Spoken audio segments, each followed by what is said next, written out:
இன்னைக்கு சண்டே நான் லைட்டை போட்டு இன்ட்ரோ கொடுக்கலான்னு பார்த்தா எங்கள் அம்மா ஆல்ரெடி மாவை போட்டு கிண்டிட்டு இன்ட்ரோ கொடுத்துருந்தாங்க. சரி இன்றைக்கி அம்மா சமையல்னு சொன்னதுனால காலையிலேயே தோசை சுட்டு கொடுத்தாங்க.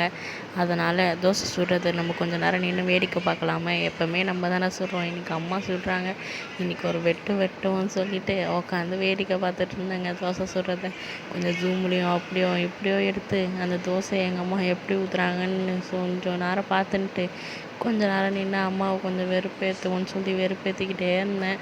அப்புறம் 2வது தோசை ஊற்ற ஆரம்பித்தாங்க. 2வது தோசை ஊற்றும் போது கொஞ்சம் மக்கர் பண்ணாங்க. அதை சிரிச்சுக்கிட்டு கொஞ்சம் இன்றைக்கி ஜாலியாக போயிட்டு இருந்ததுங்க.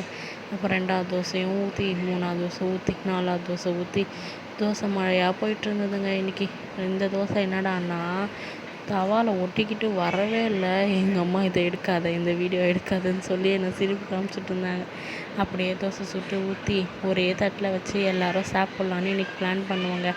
அதனால் எல்லா தோசையும் ஊற்றி ஒரே தட்டில் வச்சுட்டு எத்தனை பேர் உட்காந்து சாப்பிட ஆரம்பித்தோம். கொஞ்சம் தோசை அப்படி இப்படின்னு இருந்துச்சு, அதெல்லாம் பரவாயில்ல. எல்லோரும் ஒன்றா உட்காந்து சாப்பிட்றதுனால நாங்கள் ஹாப்பியாக சாப்பிட்டோம். எங்கள் அம்மா என் தம்பிக்கு ஊட்ட, எனக்கு ஊட்ட, நான் என் தம்பியை கொஞ்சம் வெறுப்பேற்ற ஜாலியாக போய் அப்புறம் இன்றைக்கி கொஞ்சம் வெளியே கிளம்பி முடிச்சிட்டோம்.